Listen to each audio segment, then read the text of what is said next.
We only topic about Islam here, guys. So if you are non-Muslim, we are sorry. So you know what I mean? And there are religious people who are a little bit weird. Yeah.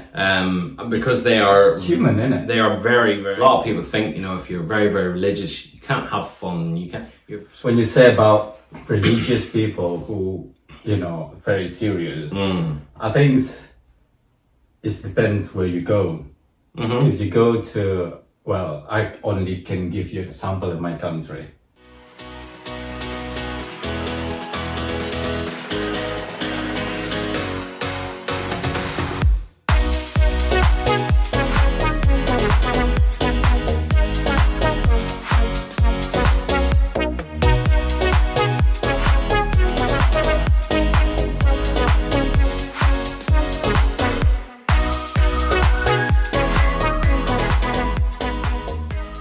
Said the words, and I wasn't expecting so many brothers to come up and yell, Takbir, Allahu Akbar, and start kissing me and hugging me. Now, I've never been kissed by that many men in my life. It was a beautiful day, I must admit. And that day was the day that I had more brothers than I could ever imagine, more sisters as well. But I guess since that day I've never looked back. My family, I think initially were very worried that I was going to be, I guess, a little bit weird towards them. They thought that I was going to break out the AK-47s and the grenades. But they realised, I think, soon that this religion was actually making me a better person. Prior to Islam, you're not going to believe it, I had a mohawk. I did. I had, I'm not going to show you any photos. I had army greens, I had the Metallica t-shirt, I had the cherry dogs. I was shocking, right? I thought I looked great, but I looked terrible. Alhamdulillah, ever since then I look as good as I do now. No, don't laugh, please. But my parents were the first people to actually say to me once, which really amazed me. They said, my father actually asked me for a Quran recently, which I was really happy about. I always thought he'd be one of the hardest people to work on. But he said to me, ever since you've been a Muslim, you've been a better person. You're more reliable. Oh, wow. For me, that's for me.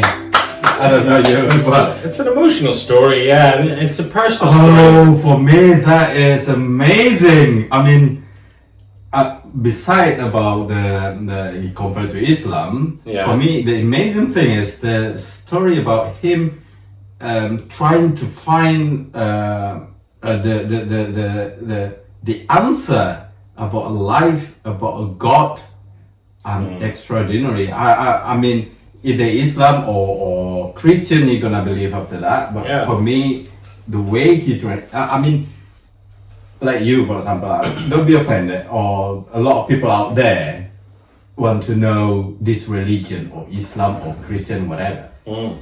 But most of you guys don't try to step forward to understand more or to learn more or to get the answer more.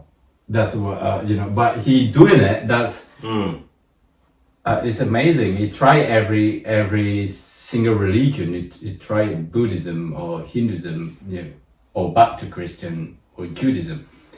And well, he got a hidayah that we call in Islam, that he found Islam. I mean, I'm not happy just because he found Islam. I mean, I'm happy for him to find something that he believed, that he worked hard. Yeah. So what is Mr. Dell's opinion? Yeah, I think from a human point of view and a personal journey, I like the fact that he has searched around and him. The most important thing about the whole thing is for him and how he feels. Yeah. And he feels a lot better now. So that's good. And plus, he's a funny guy, you know, and he told that story really well. So, you know, it's kind of because a lot of people have a perception, especially people who are not religious and maybe atheist or whatever. There is a perception of religious people being a little bit weird. And there are religious people who are a little bit weird. Yeah. Because they are It's human, isn't it? They are very, very, very strict on what it is, and sometimes they like to stay away from people, and and sometimes they will cut relationships off if someone doesn't, believe in God. The or way whatever. you're doing it. But the way he's doing it is he's very much carrying on with his life, and it doesn't sound to me. Yes, he says he's a better person, because he's found a book that makes sense to him, which is great. But I think it's better. He strikes me as someone who doesn't let religion rule his entire everyday life. He has it there. He's proud of it. He believes in it, and he has it by his side, or he dips into it. He uses it when he needs to use it. When he doesn't need it, he's not always thinking about. He has time to joke. He has time to say things, about AK-47s and all. He's not taking his life seriously, and he lives that alongside religion. You know what I mean? A lot of people think, if you're very, very religious, you can't have fun. You're scared of what to say and stuff. I don't think being Australian probably has a lot to do with it, because they are characters. Borderline, maybe talk too much sometimes, like AK-47s and I'm Muslim and Islam and all this. He's a character that will never leave him. I think your upbringing, no matter what your religion, if you come from a religion will never ever change you completely. Your person will be the same. He will never change completely, but his mind is now at peace, and that is the main thing for me. I mean, when you say about religious people who, very serious, I think it depends where you go. Mm-hmm. If you go to, I only can give you an example in my country. Because I know a lot more religious people in there and understand them more. Sometimes if you want to go for a comedy, you attend the things like this, ceremony and stuff like that. The people organizing fights, someone who religious, who funny as well, who make you laugh. There's so many, but the most famous religious person in I would call Ustad in Indonesia is a comedian. It's so funny. Maybe you're as an English speaker, then you probably are limited to find the source of a religious people who are also funny, who have a sense of humor. I'd be interested to see that if there's subtitles with it. But even in my experience, Father Ted, the Vicar of Dibley, all of them things. Like Father Ted is a show in Ireland. The Catholic Church put pressure on the government not to show that. Because they didn't want religion to be made fun of, and now it's one of the most popular shows ever because Channel 4 here in Britain bought it. So I think there's always going to be governments, maybe not so much this part of the world, but there's going to be people who are like, "Ooh, be careful what you say," because. But I'd be interested to see this Indonesian comedy thing.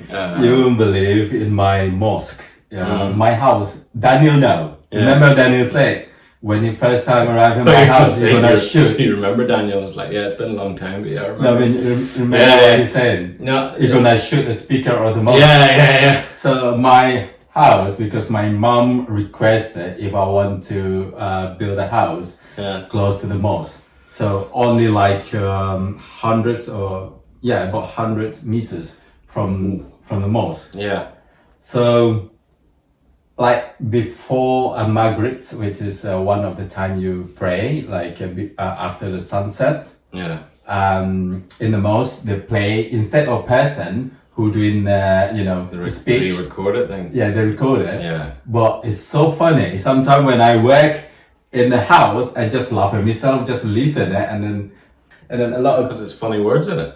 Because it's like a stand-up comedy. Really? As Indonesian people. But why? They have a sense of humor. They'll deliver a message but in a funny way. In a funny way, but the message also delivered as well. There is some part is really serious when they're talking about Al-Quran, but they also mix it up with a comedy to make people interested. Yeah, so it's informative and in comedy and sense of humor. Yeah, that's good. Yeah. So maybe here you maybe seen a lot of religious people look serious. No, not the priests in Ireland. No, they're serious. No, they're not serious. They're not serious. No, they're very funny. What was it? No, go ahead. I forget. But yeah, priests in Ireland joke a lot. I mean, there is a part that people, the religious person have to be serious because the message they're gonna send, they're gonna deliver, need to be, for example, when they pray. Yeah, you cannot be funny when they pray. No, I know exactly what you mean. It's in a mass. In mass, mass. There's all this all the boring shit. Get it out of the way. Get the message delivered. But then when he talks about to try and say this was the message today, and this is blah blah blah blah, and about the community and stuff, then he starts to be funny for a while. And telling little jokes, blah blah blah. Yeah. Back to being dead again. You know what I mean? And then come alive for a while, then dead. Everything has to be serious. So mix it up. It's good. I think that's the best way. You know what I mean? Of course. And I'm glad to hear that they do that in Indonesia. I'm glad that they're not afraid, like going, Allah gonna be like, ooh, why you not go and have fun separate for religion, but when it's religion you must be respectful to me and bow to me. Well, what I know, Indonesia is good. Never experienced like that. That's good. How can I say? There is a line they always have. You know what I mean? It's good. I like it. Especially for me, I enjoyed it. I really like it. I mean, it's inspiring me as well. Honestly, I'm not that religious person. I still learn. I always learn. And after I seen this guy, I don't know. It's something like it's because someone wake me up or something. Someone's been on a big journey that you haven't been on because you were born into Islam and you never want or need anything else. But he was born in Australia where there wouldn't be a lot of Muslims. He's gone through all of the religions and he's picked one for him, and that's amazing. Believe or not, it's not every human. I think they have secretly a problem inside. You need an answer, either God or either life or whatever it is. Yeah, I agree. Yeah, you know what I mean. Yeah. So that's me. Probably in the camera, I look fun, blah blah blah blah. But inside, sometimes. Oh yeah, same. I know. That's what I say. We're all the same. Human. Yeah. But after watching this, I can feel like something that I don't know what is that, but wake me up. Whereas I'm not gonna be converted to Islam because I'm already Islam, you know what I mean? But something wake me up. You're gonna convert to being a Jew or a Christian. In Islam, everyone is born as Islam, basically. That's what they think. That's what they think. Yes. Well, we think. You think that? Yeah. So, but every religion. That's how we believe. Probably think that. And then, if you convert to Islam, we call it you come back to Islam. We only topic about Islam here, guys. So if you are non-Muslim, we are sorry. So you know what I mean. So thank you so much for watching, guys. Satria Ponde, dear grand actor. Wassalamualaikum warahmatullahi wabarakatuh. Bye bye.